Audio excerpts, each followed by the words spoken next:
If you're looking for a brute strength knife, one I would recommend would be this right here. This is a Gen 2 Ontario SP51. This has the Saber Grind, as you can see there. And as with everything, I soften the shoulders on there, make that transition a little bit smoother, and it helps with the work quite a bit. This is 5160 at a 1/4 inch, and I want to say it's yeah, I'm just going to throw it out, a 9.5 inch blade on there. Very, very stout tip. You can see it pretty much holds it, that stock thickness of 1/4 inch, about, you know. So, I mean, right up to there, really. I mean, you're not going to break this for sure. I can't imagine what you'd be doing to break it. But the Kraton handle is also surprisingly durable as well. And you can remove the Kraton handle by popping this lanyard tube out. And then this handle should come off. I've seen people do some really nice things with these handles. I've seen stag, I've seen wood, and then of course they dress it up with a really nice sheath. The only thing I do to sharpen this has always been field sharpening, and I do that with a 2-sided Lansky puck. And I just would push the knife into a tree like this and sharpen the blade like that. And it's rock weld low to mid 50s, I believe. So as a result, you have a softer steel, which is great for a working knife. And, you know, it doesn't work up a huge burr, which is great. And you'll know if you do when you're sharpening, if when you go and you take your burr off, if you have pretty much serrations and a rough patch, your burr was too big. So when you took the burr off, you took most of your cutting edge off with it. I find this knife is very hard to get a burr of that magnitude, if you will. At least you know, I've got some sharpening experience, and I don't have an issue with it at all. So around camp is pretty much what I use this knife for. The choil is, I guess, somewhat usable, perhaps a little small. You probably could take that 90-degree off there, make it a little bit more usable. I don't really use the choil. This knife, in my opinion, does not have the fine tasks, doesn't have the ability to do fine tasks as well as a knife, say, like as the BK9 would. This will out-chop the BK9 in hard wood, in seasoned wood, dead wood. Green vegetation's a little bit different. This approaches the ability of a hatchet. Approaches the ability. A hatchet will out-chop this knife, all things being equal.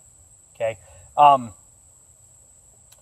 So when you're going through green vegetation, this knife is a lot harder to control the swing as you go through, whereas the BK9 is a little bit more lively in your hand, right? A little bit more, you know, limber, and those cuts like that you can.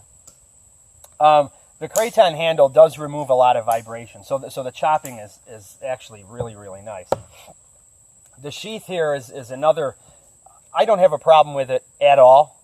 As you can see, it has MOLLE capability and plenty of attachment points. We have 2 points down here, and we have 2 points up here at the top.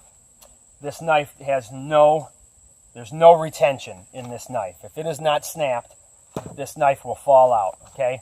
There is a plastic insert inside there, and I have seen some people carefully remove that, and with a heat gun, mold it to fit the knife to give a bit more positive retention. There are some D-rings right here, which are nice because this flap moves right out of the way.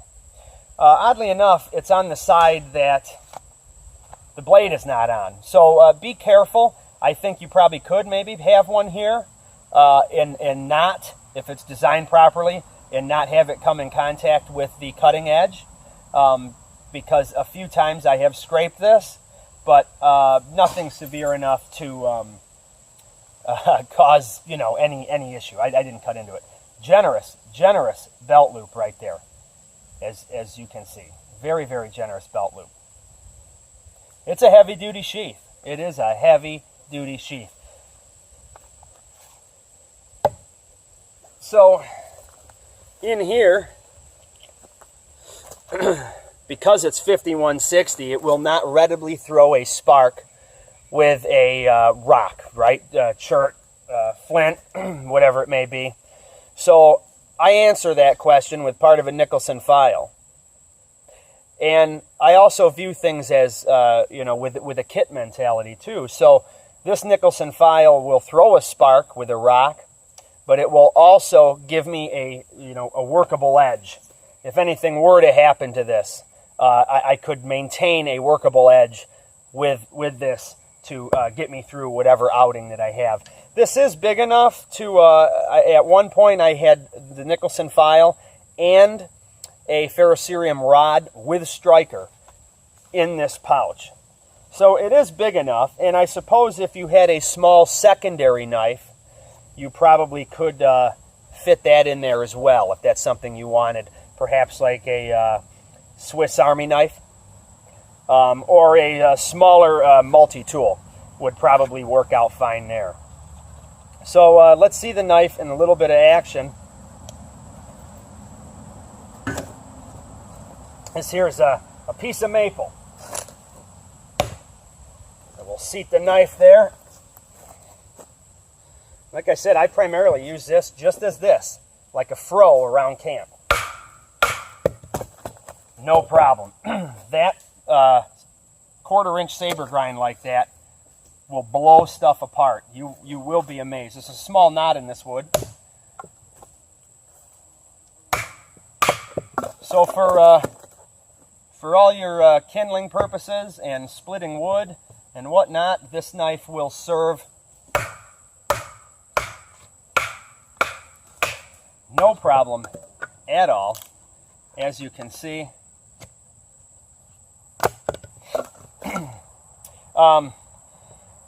And you know, my wife actually enjoys using this knife as well. It'll get stuck in logs that are huge. You won't break the knife.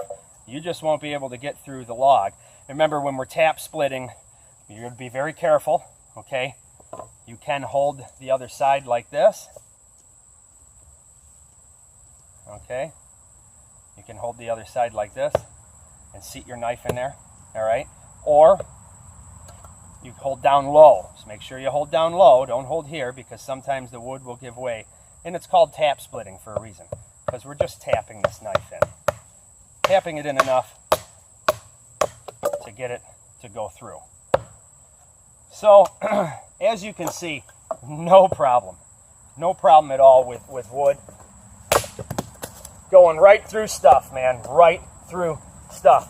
So, as I said about the chopping, you know, and if we wanted to make you know, some heavy-duty notches, maybe for some semi-permanent shelter. You know, you'd probably be using stuff, you know, this big or that big. Just remember, if you're chopping like this, you run a potential of going through and connecting with yourself.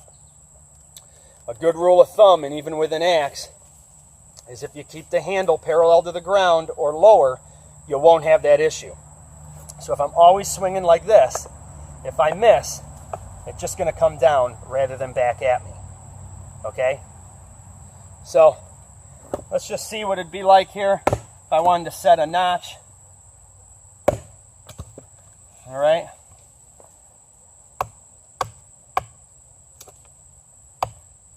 And it wouldn't be an issue at all.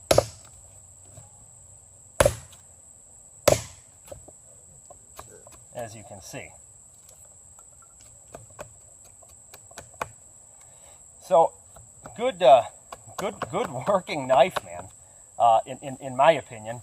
And I do like big knives, and I do believe that they that they have their place. Now, this does have some good chopping ability. I would say approaching, like I said, approaching a hatchet. So here's a good seasoned piece of maple right here. So let's see how this handles it. Now, this wood is no joke, right? This is usually a bit bigger. You know, I'd say that's, you know, good wrist thick stuff. This is about the most you want to take with a knife like this, okay?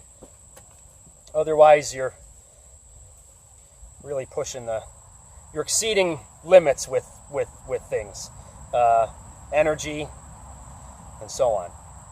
We chop behind us like this. This is good too around camp, like I was saying, to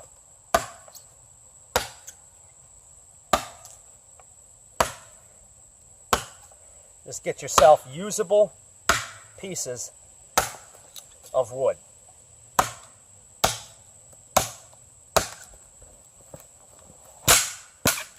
Usable pieces. As you can see, that is a tough piece of maple.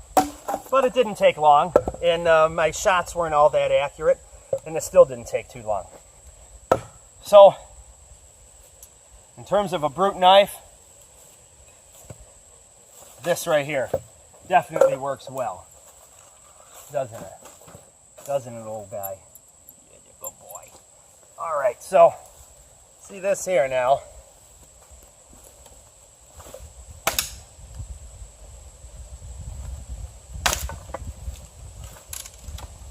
So, I mean, as you can see, another piece of maple, more on the green side there. Here's a good ridge pole, right? Or for a tripod, a little long for a tripod, but as you can see, it's going to make quick work of all things like that. So, if you're looking for a big knife, I would recommend the Ontario. Check out the Ontario line. SP51, made right here in the good old USA.